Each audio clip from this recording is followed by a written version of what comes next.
నమస్తే. కేంద్ర ప్రభుత్వం నియోజకవర్గాల పునర్విభజన చేయడానికి అన్ని రకాల ప్రయత్నాలు చేస్తుంది. ఇక పార్లమెంట్లో ప్రత్యేకమైన సమావేశాలు కూడా నిర్వహించబోతుంది. ఇదే సందర్భంలో మహిళా బిల్లు కూడా ఇదే సమావేశాలు కూడా ప్రవేశపెట్టడానికి అన్ని రకాల ప్రయత్నాలు కూడా జరుగుతున్నాయి. మరి డీలిమిటేషన్ కారణంగా ఇటు ప్రతిపక్షాల నుండి పెద్ద ఎత్తున అభ్యంతరాలు వస్తున్నాయి. ఇదే సందర్భంలో దక్షిణాదికి అన్యాయం జరుగుతుందంటూ కూడా ఇటు దక్షిణ రాష్ట్రాలకు సంబంధించిన నాయకులు సీఎంలు కూడా పెద్ద ఎత్తున ఇటు కేంద్రాన్ని విమర్శలు అయితే చేస్తున్నారు. మేము మద్దతు ఇచ్చేదే లేదు, ఉద్యమ బాట పడతామని కూడా మాట్లాడుతున్నారు.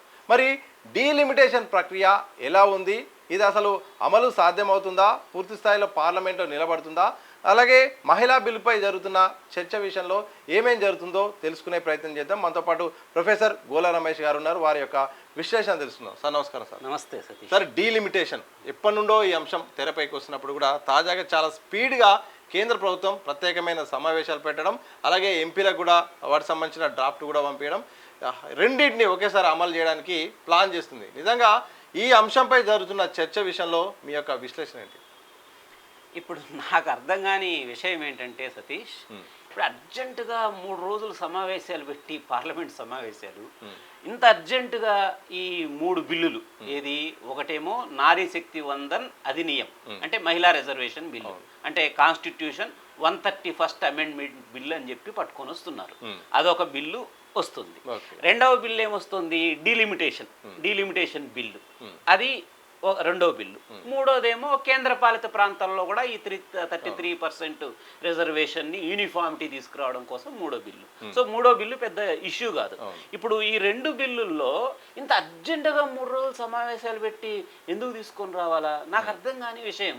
ఇప్పుడు కాంగ్రెస్ కానీ ఇండియా బ్లాక్ వాళ్ళు మొత్తం కూడా మొత్తుకుంటున్నారు, అయ్యి బాబు 29వ తారీఖు తర్వాత పెట్టండి, 29 పెట్టు అయినా కూడా మనం డిస్కస్ చేద్దాం, ఇప్పుడు ఇంత అర్జెన్సీ ఏమొచ్చింది అని. ఎందుకు అనంటే ఇప్పుడు ఏప్రిల్ 23వ తారీఖున వెస్ట్ బెంగాల్ ఎలక్షన్స్ ఉన్నాయి, ఫస్ట్ ఫేజ్. తమిళనాడు ఎలక్షన్స్ కూడా 23వ తారీఖు ఉన్నాయి. తర్వాత 27వ తారీఖు ఎప్పుడో సెకండ్ ఫేజ్ ఉంది, 29, 27 సెకండ్ ఫేజ్ ఉంది. సెకండ్ ఫేజ్ ఎలక్షన్స్ వెస్ట్ బెంగాల్లో ఉన్నాయి. మరి ఈ 2 అయిపోయిన తర్వాత పెడితే ప్రపంచం ఏమైనా మునిగిపోతుందా? ఎందుకు ఇప్పుడు ఎంత అర్జెంటుగా 3 రోజుల సమావేశాలు వార్ ఫుడ్ బేసిస్ మీద పెట్టి యుద్ధ ప్రాతిపదికన ఎందుకు చేస్తున్నారు? ఎందుకు అని అంటే దీంట్లో వెస్టెడ్ ఇంట్రెస్ట్ బాగా కనిపిస్తుంది నాకైతే. ఏంటంటే ఇప్పుడు వెస్ట్ బెంగాల్ అత్యధిక మహిళా ఎంపీలని ఇచ్చినటువంటి రాష్ట్రం వెస్ట్ బెంగాల్. 11 మంది ఎంపీలు ఉన్నారు ఇప్పుడు లోక్సభలో, హైయెస్ట్ స్టేట్ అనమాట అది. ఇప్పుడు మమతా బెనర్జీకి హైయెస్ట్ బ్యాకింగ్ ఎక్కడి నుంచి ఉంది అని అంటే మహిళా ఓటర్ల నుంచి. వెస్ట్ బెంగాల్ ఆమె 3 times చీఫ్ మినిస్టర్గా చేసింది, ఇప్పుడు 4th టైం అవుతుంది ఒకవేళ గెలిస్తే. ఆమెకు సపోర్ట్ అంతా ఎవరున్నారు? మహిళలు. 50% మహిళలు ఉన్నారు అక్కడ. పర్సంటేజ్ కూడా ఎగ్జాక్ట్లీ 50% ఉన్నారు వెస్ట్ బెంగాల్లో. సో ఈ మహిళా ఓటర్లని దెబ్బగొట్టాలి అని అంటే మమతా బెనర్జీ మీద, సో మేము మహిళా రిజర్వేషన్ బిల్లుకు కట్టుబడి ఉన్నాం అనే నెరేటివ్ని ప్రజల్లోకి పంపించడానికే ఇంత అర్జెంటుగా ఈ సమావేశాలు పెట్టారు. ఇదొకటే ఆబ్జెక్టివ్ అని నేను అనట్లే, ఇదొక లక్ష్యం. ఎందుకంటే వెస్ట్ బెంగాల్లో మమతా బెనర్జీని ఓడించడానికి శత విధాల బీజేపీ ప్రయత్నం చేస్తుంది, పుంజుకున్నది, చాలా స్ట్రాంగ్గా కూడా తయారైంది. ఈసారి ఎట్టి పరిస్థితుల్లో వెస్ట్ బెంగాల్లో మమతా బెనర్జీని ఓడించాలి అని, ఎందుకంటే ఆమె ఒక కొరకరాని కొయ్యలాగా తయారైంది బీజేపీకి. అందుకోసం అని చెప్పి అర్జెంటుగా ఈ మీటింగ్స్, ఈ సమావేశాలు పెట్టారు అనేది నా యొక్క ప్రగాఢమైనటువంటి విశ్వాసం. అందుకే 1500 రూపాయల క్యాష్ ఇస్తూ ఉంటే మన మమతా బెనర్జీ ఒక్కొక్క మహిళ అకౌంట్లో 3000 రూపాయలు మేము డైరెక్ట్ క్యాష్ ట్రాన్స్ఫర్ చేస్తాము అని చెప్పి బీజేపీ ఎన్నికల హామీ ఇచ్చింది ఇప్పుడు వెస్ట్ బెంగాల్ ఎలక్షన్స్లో. అంటే ఏంటి, ఈ మహిళల యొక్క ఓట్ బ్యాంక్ని మమతా బెనర్జీ దగ్గర నుంచి లాగేసుకోవాలి అనే దాని మీద చాలా గట్టిగా ప్రయత్నం చేస్తోంది బీజేపీ. సో ఇదొక ఆబ్జెక్టివ్ కింద ఈ 3 రోజుల సమావేశాలు పెట్టారు. అయితే ఇప్పుడు వీళ్ళు చెప్తున్నది వీళ్ళు చేస్తున్న బిల్లులు ఏంటి తెలుసా నీకు? మహిళా రిజర్వేషన్ బిల్లు అంటున్నాం. మహిళా రిజర్వేషన్ బిల్లు ఎప్పుడు వచ్చింది? యాక్చువల్గా 2023 సెప్టెంబర్లో వచ్చింది సతీష్. 2023 సెప్టెంబర్ బిల్లులో ఏమనుంది? అందరూ యునానిమస్గా యాక్సెప్ట్ చేశారు. అప్పుడు కూడా ఒక పొలిటికల్ అడ్వాంటేజ్ కోసమే బీజేపీ తీసుకొచ్చింది. 2024 యూనియన్ ఎలక్షన్స్ కోసం, లోక్సభ ఎలక్షన్స్ కోసం హడావిడిగా 2023 సెప్టెంబర్లో మహిళల మీద ప్రేమ ఒలగబోసింది బీజేపీ. సరే, అప్పుడేమని చెప్పారు? మేము నెక్స్ట్ సెన్సస్ ఎప్పుడైతే జరుగుతుందో ఆ సెన్సస్ తర్వాత ఈ 33% రిజర్వేషన్ ఇంప్లిమెంట్ చేస్తాము అని 2023 సెప్టెంబర్ బిల్లులో పెట్టి పాస్ చేశారు. అందరూ మహిళా రిజర్వేషన్ సమర్థించారు కాబట్టి అది పాస్ అయింది. ఇప్పుడు ఏం చేస్తుంది మరి సెన్సస్ తర్వాత అంటే ఎప్పుడైతే సెన్సస్ 2027లో సెన్సస్ అవుతుంది. 2027లో సెన్సస్ అయిన తర్వాత డీలిమిటేషన్కి సెన్సస్కి లింక్ ఉంది కదా. సో సెన్సస్ అయిన తర్వాత డీలిమిటేషన్ ప్రక్రియ జరుగుతుంది. డీలిమిటేషన్ ప్రక్రియ అంతా జరిగి అసెంబ్లీ లోక్సభ నియోజకవర్గాల పునర్విభజన వాటి బౌండ్ సరిహద్దులన్నింటినీ రీడ్రా చేయడం ఇదంతా కూడా హెక్టిక్ ఎక్సర్సైజ్. ఈ హెక్టిక్ ఎక్సర్సైజ్ అంతా కూడా పూర్తి చేయడానికి 2029 కూడా వచ్చేస్తుంది. అంటే 2029లో మనకి మహిళా రిజర్వేషన్లు ప్రస్తుతం ఉన్నటువంటి పద్ధతి ప్రకారం ఇంప్లిమెంట్ అయ్యే ప్రసక్తే లేదు. ఎప్పుడు వస్తుంది, ఎప్పుడు ఇంప్లిమెంట్ అవుతుంది? 2034లో ఇంప్లిమెంట్ అవుతుంది. ఇప్పుడు బీజేపీ ఆలోచించింది, అరే అమ్మ నేనేమో 3 అజెండాలతో బయటకు వచ్చినా నేను 2014లో. 3 అజెండాలు ఏంటి మెయిన్గా? ఒకటి రామ జన్మభూమి టెంపుల్ నిర్మాణం, అయోధ్య టెంపుల్ నిర్మాణం. రెండవది 370 ఆర్టికల్లు. మూడవది యూసీసీ యూనిఫామ్ సివిల్ కోడ్, మా సిటిజన్షిప్ ఉంటుంది కదా, యూనిఫామ్ సివిల్ కోడ్. ఈ యూసీసీ ఈ 3 అజెండా మీద ఇప్పటిదాకా బీజేపీ నెట్టుకుంటూ వచ్చింది. అందులో నువ్వు చెప్పినట్టుగా అయిపోయింది, రామజన్మభూమి అయిపోయింది, 370 ఆర్టికల్ అయిపోయింది. ఈ యూనిఫామ్ సివిల్ కోడ్ కూడా మన అస్సాంలో చేశారు, ఇంకొక స్టేట్లో ఏదో దాంట్లో కూడా అయిపోయింది, 2 స్టేట్లలో అయిపోయింది. ప్లాన్ చేస్తున్నారు. సో ఇప్పుడు వీళ్ళకి ఒక బలమైనటువంటి నెరేటివ్ కావాలా, కొత్త లక్ష్యాలను నిర్దేశించుకోవాలా. కొత్త లక్ష్యాలను నిర్దేశించుకోవాలంటే ఎందుకంటే 2024లో కన్ను తప్పి లొట్టబోయిన చందంగా బయటపడింది, బొటాబొటీ మెజారిటీ తోటి బయటపడింది బీజేపీ. మరి ఇది 4వసారి నెక్స్ట్ 2029 అంటే యాంటీ ఇన్కంబెన్సీ ఫ్యాక్టర్. అంటే ఇన్ని సంవత్సరాలుగా ఒకటే పార్టీ అధికారంలో ఉన్న వ్యతిరేకత ఉంటుంది కదా, యాంటీ ఇన్కంబెన్సీ అంటారు. సో దాన్ని అధిగమించాలి అని అంటే వీళ్ళకు ఒక బలమైనటువంటి ఒక ఆబ్జెక్టివ్ కావాలి, ఒక లక్ష్యాన్ని నిర్దేశించుకొని దానికోసం ఫైట్ చేస్తూ ఒక మొత్తం డెమోగ్రాఫిక్స్ని మార్చే విధంగా ఒక పెద్ద కార్యక్రమాన్ని తీసుకుంటే మన బీజేపీ మీద ఒక పాజిటివ్ ఇంపాక్ట్ ఉంటుంది అని వీళ్ళు ఆలోచించినారు. అయితే వీళ్ళల్లో ఉన్నటువంటి మెయిన్ ఇదేంటి చిత్తశుద్ధిలో లోపం ఎక్కడ అనంటే, ఇప్పుడు సెన్సస్ తర్వాత డీలిమిటేషన్ అదే మహిళా రిజర్వేషన్ బిల్లు చేయాలంటే 2034కి వెళ్ళిపోతుంది అంటున్నాను కదా. అప్పుడు చేయాలి అన్నా కూడా వచ్చే ప్రాబ్లం ఏమొస్తుంది అని అంటే, ఇప్పుడు ఏం చేశారు కాంగ్రెస్ వాళ్ళంతా సెన్సస్ టేకప్ చేయాలి అని అన్నారు, అవునా? సో ఎస్సీ ఎస్టీ బీసీలు ఏ కులం ఎంతమంది ఉన్నారో క్యాస్ట్ సెన్సస్ కూడా చేయాలి అని అన్నారు. 1931లో చేసినారు, మళ్ళీ 2013లో క్యాస్ట్ సెన్సస్ చేశారు. కానీ దాన్ని డేటాని పబ్లిష్ చేయలేదు, దాన్ని శుభ్రంగా బీజేపీ వాడుకున్నది. డేటా ఉంది వాళ్ళ దగ్గర, దాన్ని పబ్లిక్ డొమైన్లో పెట్టలే. సో ఏ రాష్ట్రంలో బీసీలు ఎక్కడ కాన్సన్ట్రేట్ అయి ఉన్నారు, ఎక్కడ ఏ జాతి ఎక్కువ జనాభా ఉంది, పొలిటికల్ రిప్రజెంటేషన్ సరిగ్గా లేదు, ఇవన్నీ కూడా ఆ డేటాని బీజేపీ వాడుకున్నది. వాడుకొని అందుకే ఉత్తరప్రదేశ్లో కూడా ఈ జాతవ్స్ మాయావతి క్యాస్ట్ కాకుండా మిగతా క్యాస్ట్ల వాళ్ళు ఎక్కడెక్కడ ఉన్నారో చూసి వాళ్ళందరినీ కన్సాలిడేట్ చేసి ఇట్లా లోకల్ డెమోగ్రాఫిక్స్ని బేస్ చేసుకొని స్ట్రాటజీస్ని డివైడ్ చేసుకొని బీజేపీ రాజకీయంగా లబ్ధి పొందింది. సో తర్వాత మనకి ఇప్పటిదాకా క్యాస్ట్ సెన్సస్ ఇంకెప్పుడు జరగలే. ఇప్పుడు 2027లో ఈ ఇండియా బ్లాక్ యొక్క డిమాండ్ మేరకు ఒప్పుకున్నది బీజేపీ కూడా, క్యాస్ట్ సెన్సస్ చేస్తాను అని ఒప్పుకున్నదబ్బా. క్యాస్ట్ సెన్సస్ చేసిన తరువాత సపోజ్ ఈ మహిళా రిజర్వేషన్ బిల్లు 2029లో ఇంప్లిమెంట్ కాకుండా తర్వాత 2034లోనే ఇంప్లిమెంట్ కానీలే అని బీజేపీ అనుకున్నదనుకో, 2029 ఎలక్షన్స్కి పోవడానికి వీళ్ళకు ఒక బలమైనటువంటి కారణం ఉండదు. ఒకటి. రెండవది ఏంటి, క్యాస్ట్ సెన్సస్ తర్వాత ఉమెన్ రిజర్వేషన్ బిల్లు పాస్ చేస్తే, అదే ఇంప్లిమెంట్ చేస్తే లెక్కలన్నీ బయటకు వస్తాయి కదా. ఎస్సీలు ఎంతమంది ఉన్నారు, ఎస్టీలు ఎంతమంది ఉన్నారు, బీసీలు ఎంతమంది ఉన్నారో బయటకు వస్తుంది. ఒక్కసారిగా ఏమవుతుంది, 56%, 60% లేకపోతే 50% బీసీలు ఉన్నారు, వాళ్ళ యొక్క సామాజిక పరిస్థితి చాలా దుర్బలంగా ఉంది, వాళ్ళు ఆర్థికంగా సామాజికంగా రాజకీయంగా చాలా వెనుకబడి ఉన్నారు అని చెప్పి ఆ క్యాస్ట్ సెన్సస్ నుంచి బయటకు వస్తుంది కదా. అది the moment it comes out, అప్పుడు ఏమైతుంది, డిమాండ్లు పెరిగిపోతాయి. ఇప్పుడే ఆల్రెడీ కాంగ్రెస్ అన్ని మిత్రపక్షాలు చెప్తున్నాయి ఉపకోటా ఉండాలి బీసీల్లో, బీసీల్లో బీసీల్లో కాదు, బీసీలకు ఉపకోటా ఉండాలి రాజకీయాల్లో, 33% రిజర్వేషన్లో బీసీలకు ఇంత పర్సెంటేజ్ అని ఉండాలి అని చెప్పి డిమాండ్ చేస్తున్నాయి. సో ఈ క్యాస్ట్ సెన్సస్ బయటకు వచ్చింది అనుకో, ఆ డిమాండ్ ఇంకా ఎక్కువ ఊపందుకుంటుంది. అరే బీసీ మహిళలు ఇంత ఘోరంగా వెనకబడ్డారు, మరి మొత్తం 33% రిజర్వేషన్లు జస్ట్ ఎస్సీ ఎస్టీలకు ఎలాగూ ఉపకోట ఉంటుంది, మిగతా వాళ్ళందరికీ కూడా జనరల్గా అందరికీ కామన్గా ఉంటుంది, బీసీలకు సపరేట్ కోటా ఉండదు అని అంటే, అబ్బా ఇదంతా కూడా దొరసానుల కోసం తీసుకొచ్చినటువంటి రిజర్వేషను అనే నెరేటివ్ ప్రజల్లోకి వెళ్ళిపోయి ఉపకోటా డిమాండ్ ఊపందుకుంటుంది. ఇంకా బీసీలకు సపరేట్ కోటా ఉండాలి అని. బీసీలకు సపరేట్ కోటా ఉండాలి అని అంటే అందరికీ చాలా తెలియాల్సిన విషయం ఏంటంటే, అరే మహిళల్లో బీసీలకు ఉపకోటా ఉండాలి అని ఇప్పుడు అడుగుతున్నారు, క్యాస్ట్ సెన్సస్ బయటకు వస్తే ఇంకా ఊపందుకుంటుంది అని చెప్తున్నాం. కానీ మహిళల్లో ఉపకోట రావాలి అని అంటే టోటల్ ఈ లోక్సభ సీట్లలో కూడా బీసీలకు ఉపకోట వస్తేనే మహిళలకు ఉపకోట వస్తుంది.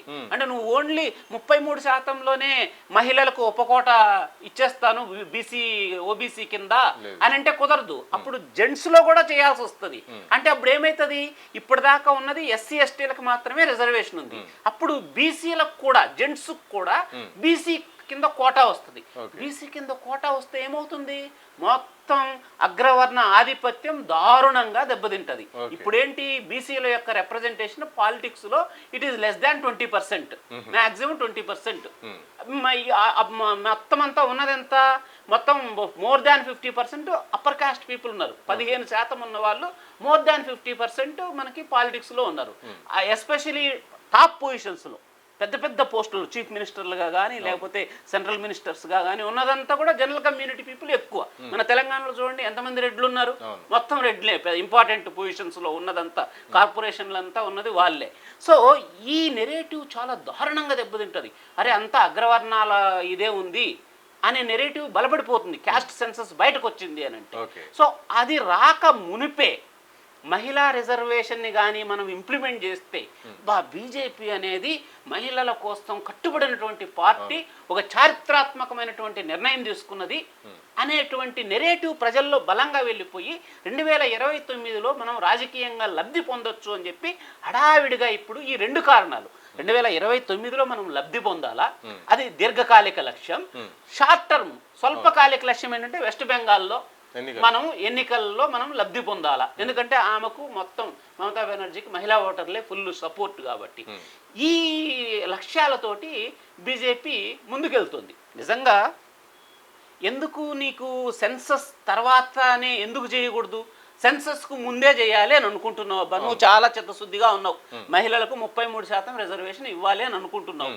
నువ్వు 2011 సెన్సస్ని బేస్ చేసుకొనే నేను ఇస్తాను అని అంటున్నావు. ఇప్పుడు పెడుతున్నటువంటి డీలిమిటేషన్ బిల్లు కూడా ఏంటి, డీలిమిటేషన్ బిల్ యాక్చువల్గా ఆర్టికల్ 80 ప్రకారము 2027 సెన్సస్ తర్వాతనే డీలిమిటేషన్ ప్రక్రియ, నియోజకవర్గ పునర్విభజన అనేది జరగాల సెన్సస్ తర్వాత. ఇప్పుడు వీళ్ళు పెడుతున్న డీలిమిటేషన్ బిల్లు ఏమని పెడుతున్నారు, 2027 సెన్సస్ కాదు, 2011 సెన్సస్ని బట్టే మేము ఆల్రెడీ ఉన్న సెన్సస్ని బట్టే నియోజకవర్గాల పునర్విభజన చేస్తాము డీలిమిటేషన్ బిల్లు, అది దాని మీనింగ్. అదే విధంగా ఇంకొకటి ఏంటి అని అంటే, రెండవ ఇది ఏంటి అని అంటే, మేము జనాభా ప్రాతిపదికన చెయ్యము అమెండ్మెంట్. జనాభా ప్రాతిపదికన ఏది ఇప్పుడు పెంచేది, జనాభా ప్రాతిపదికన సీట్ల పెంపుదల ఉండదు, ఓన్లీ ప్రోరేటా బేసిస్ మీద పెంచుతాము. అంటే ప్రతి రాష్ట్రంలో 50% సీట్ల చొప్పున పెంచుకుంటూ పోతాము. ఆ విధంగా చేయడం వల్ల దక్షిణాదికి ఏమీ నష్టం ఉండదు అని వాళ్ళు చెప్తున్నారు. కరెక్టే, అది వాళ్ళు చెప్పింది అయితే వాస్తవమే. మనకి ఇప్పుడు ఎంత సౌత్ ఇండియా రిప్రజెంటేషన్ ఎంత అంటే, మొత్తం భారతదేశంలో ఉన్న 543 లోక్సభ స్థానాల్లో 24% సౌత్ ఇండియా రిప్రజెంట్ చేస్తుంది. సో ఇప్పుడు ఏమంటున్నారు, 550 మనకి కాన్స్టిట్యూషనల్గా లిమిట్ ఉండేది, దాన్ని మేము 850 చేస్తాము, 50% పెంచుతాము అంటున్నారు. సో స్టేట్ వైడ్ 50% పెంచడం వల్ల ప్రోరేటా బేసిస్ మీద అదే 24% సౌత్ ఇండియాకు ఉంటుంది. కాబట్టి సౌత్ ఇండియాకు వచ్చేటువంటి నష్టం ఏమీ లేదు. కానీ ఈ పెంపుదల అనేది ఇప్పటికిప్పుడు చేసేసి, ఆ పెంపుదల చేసిన తర్వాత తెలంగాణలో పెరిగాయి, 170 అవుతాయండి, 119 నుంచి 170 అవుతాయి. ఈ 170ని ఎక్కడెక్కడ పెంచుతారు, జనాభాని బట్టే కదా. ఓవరాల్గా ప్రోరేటా బేసిస్ మీద పెంచిన రాష్ట్రాల దగ్గరకు వచ్చేటప్పటికి జనాభా ప్రాతిపదికన పెంచుకుంటూ పోతారు. అప్పుడు ఏమవుతుంది అని అంటే 2011 జనాభా లెక్కలను తీసుకుంటాము అంటున్నారు. 2011 జనాభా లెక్కలు తీసుకోవడం వల్ల ఎస్సీ ఎస్టీలకు చాలా అన్యాయం జరుగుతుంది. మీకు చిన్న ఎగ్జాంపుల్ చెప్తా, తెలంగాణనే తీసుకుందాం. 2011 జనాభా లెక్కల ప్రకారం ఎస్సీ పాపులేషన్ 15.4, 15.4, ఎస్టీల జనాభా 9.08. అంటే ఇప్పుడు 9.08 ప్రకారము ఇప్పుడున్న 119 సీట్లను లెక్కేస్తే 11 సీట్లే వస్తాయి. ఆల్రెడీ 12 ఉన్నాయి మనకి, ఒకటి తగ్గిపోతుంది 120 అయితే. పెంచినా కూడా 9.08% ప్రకారమే కదా ఇస్తారు.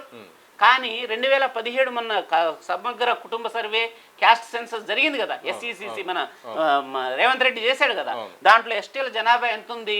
10.45% ఉంది. 9 నుంచి 10.5, 1.5% ఇప్పుడు లాస్ అయిపోతారుగా ఈ 2011 జనాభా ప్రకారం చేస్తే. అదే విధంగా ఎస్సీల పాపులేషన్ 15.4 ఉంది 2011 జనాభా. రేవంత్ రెడ్డి చేసిన దాని ప్రకారం 17.4 ఉంది. అంటే 2% ఇంక్రీజ్.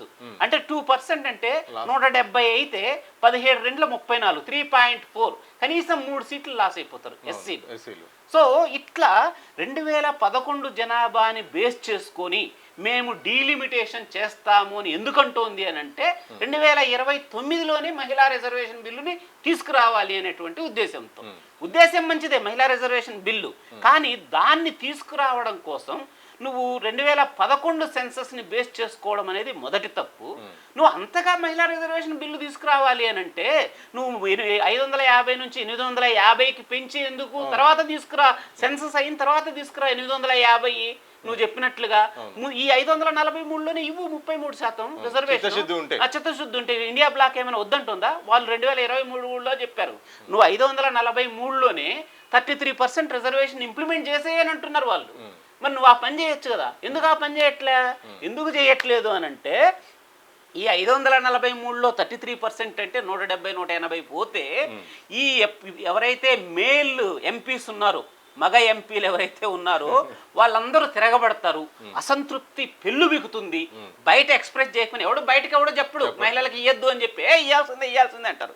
కానీ లోపల ఏమన్నా నా సీటు పోయిందిరా బాబు, మొత్తం ఎంత ఇప్పుడు ఎంతమంది అండి? 75 మంది ఉన్నారు. మొత్తం లోక్సభలో ఉన్నది టోటల్ 543 మందిలో 75 మంది మాత్రమే ఉన్నారు. వాళ్ళు ఎంతమంది అవుతారు? 33% అయితే 175 180 మంది అవుతారు. అంటే దగ్గర 100 మంది ఎంపీ సీట్లు గల్లంత అవుతుంది మగవాళ్ళకి. అదేం మామూలు విషయం కాదు కదా. దానివల్ల ఏమవుతుంది? బీజేపీకి దెబ్బ పడుతుంది.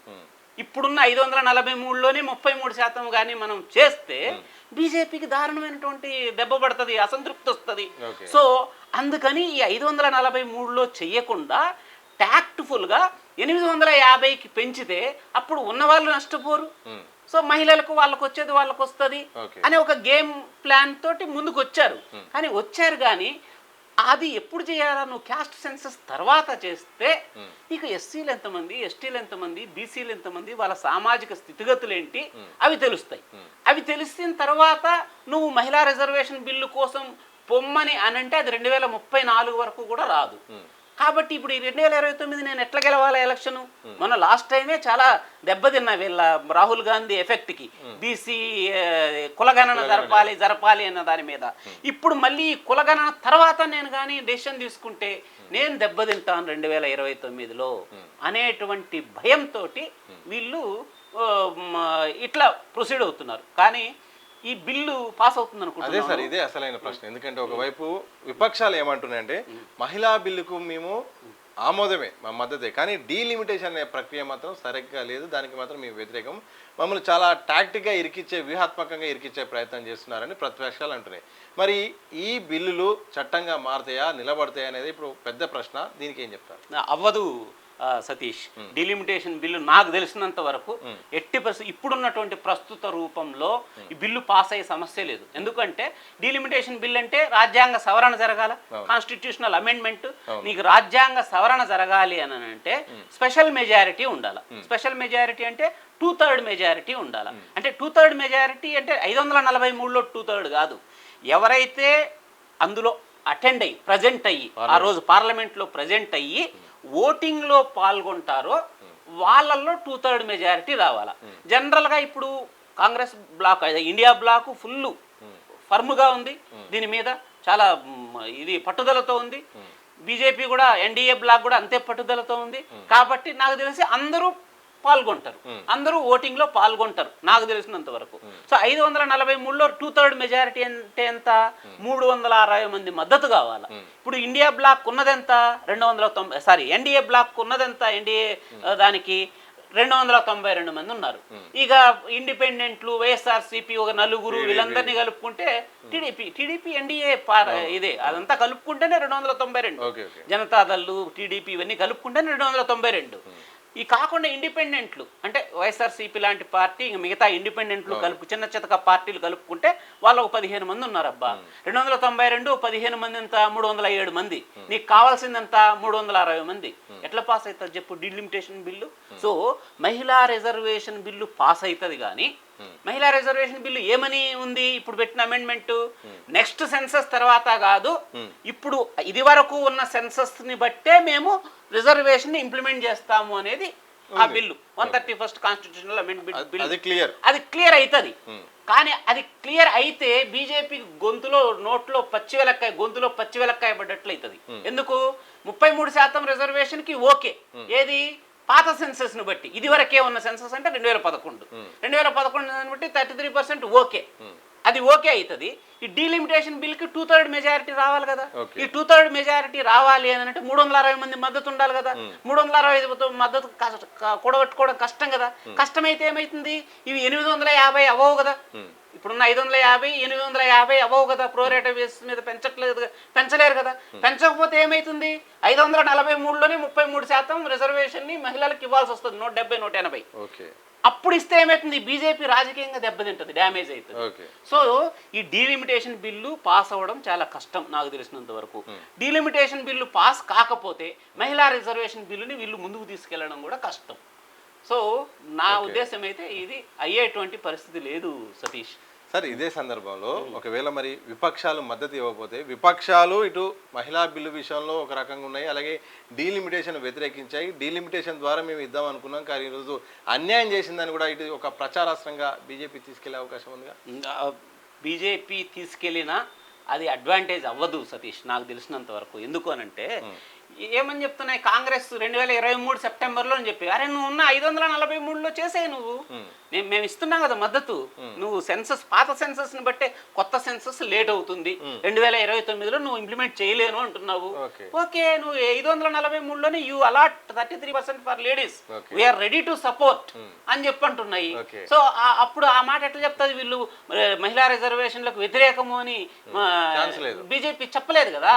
ప్లస్ డీలిమిటేషన్ ని అడ్డుకుంటున్నాయంటే, అరే డీలిమిటేషన్ ని నువ్వు హడావిడిగా ఎప్పుడో 2011 జనాభా లెక్కల ప్రకారము నువ్వు ఎందుకు చేస్తున్నావు? ఇప్పుడు 16 సంవత్సరాలు అయిపోయింది. 2011 అంటే దగ్గర 11 సంవత్సరాలు అయిపోయింది, 15 సంవత్సరాలు. ఆ డేటాను పట్టుకుని ఇప్పుడు ఎందుకు చేస్తున్నావు? కొత్త డేటా నువ్వు సెన్సస్ చేస్తున్నావు కదా, ఆల్రెడీ మొదలైంది కదా ప్రక్రియ. కొత్త సెన్సస్ వచ్చిన తర్వాత దాంట్లో అన్ని కులాల వారీగా సమీకరణలు, క్యాస్ట్ సెన్సస్ కూడా చేస్తున్నావు కదా, అన్ని కులాల సమీకరణాలు తెలిసిన తర్వాత అప్పుడు నువ్వు ఇంప్లిమెంట్ చేయి. కొత్తగా 850 అప్పుడు పెంచు. నువ్వు మేమేమి అబ్జెక్ట్ చేయట్లేదు కదా. ఇంత హడావిడి ఎందుకు డీలిమిటేషన్ కి? అరే పక్కా జనాభా లెక్కలు మా ఓబీసీ ఆడబిడ్డలు ఎంతమంది ఉన్నారు, ఇవే డైలాగులు వాడతారు వాళ్ళు.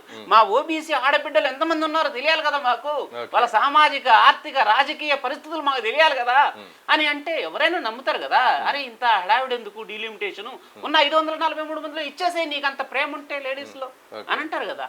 సో నాకు తెలిసి అంత ఈజీగా బీజేపీ ఎన్కాష్ చేసుకునే వాళ్ళ స్ట్రాటజీ అయితే నువ్వు చెప్పిందే. అదిగో చూడు మహిళా బిల్లుకి వీళ్ళు అడ్డుపడ్డారు, మేము శుభ్రంగా 2029లోనే తీసుకురావాలనుకుంటే వీళ్ళు మాకు అడ్డుపడ్డారు అనేది ప్రజల్లోకి తీసుకెళ్ళాలి అనేది వీళ్ళ ప్లాను. కానీ అది సక్సెస్ అవుతుందనేది నేనైతే అనుకోవట్లేదు. ఎందుకనంటే వీళ్ళు ఏమంటున్నావు, 543లోనే నువ్వు ఇచ్చేసే మేము రెడీగా సపోర్ట్ చేస్తాము అంటున్నారు. మహిళా రిజర్వేషన్ బిల్లుకి మేము సపోర్ట్ చేస్తున్నామని మద్దతు ఇచ్చేశారు, డీలిమిటేషన్ ని వ్యతిరేకిస్తున్నారు. సో ఈ నెరేటివ్ ని ప్రజల్లోకి తీసుకెళ్లడం అనేది అంత ఈజీ అయితే కాదు. స్వల్పకాలికంగా ఈ బిల్లులు ఆగిపోయినా సరే వెస్ట్ బెంగాల్ దాంట్లో కొంత గెయిన్ అవ్వడానికి స్కోప్ ఉంటుంది. సీఎం రేవంత్ రెడ్డి గారు హైబ్రిడ్ విధానాన్ని అమలు చేయాలని తీసుకొచ్చారు. జనాభా బట్టి ఒక రాగా, అలాగే వృద్ధి రేటును కూడా దృష్టిలో పెట్టుకొని ప్రాధాన్యత ఇవ్వాలి, ఎందుకంటే మేము జనాభా నియంత్రణను పాటించాము, కానీ అటు జనాభా ప్రాతిపదిక అయితే మాత్రం సౌత్ నష్టపోయే అవకాశం ఉంటుందని కూడా ఆయన మాట్లాడి, దాంతోపాటు స్టాలిన్ గారు కూడా ఇక యుద్ధం చేస్తాము, మేము ఉద్యమం చేస్తామని చెప్తారు. రేవంత్ రెడ్డి యొక్క స్ట్రాటజీ, ఆయన తీసుకొచ్చిన విధానం పట్ల ఎట్లా చూస్తారు? సతీష్, నిజంగా ఇది ఒక చాలా విచారించాల్సినటువంటి విషయం. ఎందుకంటే అరే ఈయన ఏమంటున్నారు రేవంత్ రెడ్డి గారు, జనాభాని ఒక ఫ్యాక్టర్, ఒక ఇండెక్స్ కింద తీసుకోవాలి, జిఎస్డిపిని అంటే రాష్ట్ర స్థూల అభివృద్ధిని, ఎస్జిడిపిని ఒక ఇండెక్స్ కింద తీసుకోవాలి అంటున్నాడు. అంటే అర్థం ఏంటి? బాగా అభివృద్ధి అంటే సౌదర్న్ స్టేట్స్, ఎస్పెషల్లీ తెలంగాణ, మా జాతీయ ఉత్పత్తి ఎస్జిడిపి మాకు ఎక్కువ ఉంది కాబట్టి, అభివృద్ధి మా దగ్గర ఎక్కువ ఉంది కాబట్టి, మేము ఇచ్చే నిధులు ఎక్కువ, మాకు వచ్చే నిధులు తక్కువ కాబట్టి దీన్ని ఒక ఫ్యాక్టర్ కింద తీసుకొని, జనాభాని ఇంకో ఫ్యాక్టర్ కింద తీసుకొని చేస్తే మాకు ఎక్కువ ప్రాతినిధ్యం వస్తుంది లోక్సభలో అని అంటున్నాడు. కానీ అది ఏమవుతుంది? నువ్వు ప్రాంతీయ అసమానతల్ని నువ్వు రెచ్చగొడుతున్నట్లే కదా. రేపు ప్రొద్దున్న బాగా అభివృద్ధి చెందిన వాళ్ళకి ఎక్కువ రిప్రజెంటేషన్ ఉంటుంది లోక్సభలో. ఎక్కడో బీహారు లేకపోతే జార్ఖండ్ ఎక్కడైతే పూర్ స్టేట్స్ ఉంటాయో వాళ్ళ అభివృద్ధి ఎక్కువ ఉండదు, వాళ్ళకి తక్కువ రిప్రజెంటేషన్ ఉంటుంది. ఆటోమేటిక్గా ఎక్కువ రిప్రజెంటేషన్ ఉన్నవాడు వాడి వాయిస్ పార్లమెంట్లో బలంగా వినిపించి ఎక్కువ ఫండ్స్ తెచ్చుకుంటాడు, ఎక్కువ పాలసీస్ని ఇన్ఫ్లుయెన్స్ చేస్తాడు, ఇవన్నీ చేస్తాడు. అంటే పూర్వాడు ఇంకా పూర్ అయిపోతాడు, ఆల్రెడీ డెవలప్ అయిన వాడు ఇంకా డెవలప్ అవుతాడు. అంటే it leads to income disparities, developmental disparities కదా, అభివృద్ధిలో అసమానతలకు దారితీయదా ఆ రకమైనటువంటి మోడలు. సరే, నువ్వు రేవంత్ రెడ్డి గారు చెప్పింది కరెక్టే అని అనుకుందాం కొద్దిసేపు. మరి నువ్వు దేశంలో ఈ రకమైన మోడల్ని ఇంప్లిమెంట్ చేయాలి అంటున్నావు, మరి అదే మోడల్ని స్టేట్లో కూడా ఇంప్లిమెంట్ చేయడానికి నువ్వు ఒప్పుకోవాలి కదా. స్టేట్లో కూడా అదే మోడల్ని ఇంప్లిమెంట్ చేస్తే హైదరాబాద్కి మొత్తం 19 ఉన్నాయి, ఇప్పుడు 17 ఉన్నాయి మనకి లోక్సభ స్థానాలు తెలంగాణలో. రేపు ప్రొద్దున్న పెంచితే 17కి ఇంకో 9 యాడ్ అవుతాయి, 26 అవుతాయి.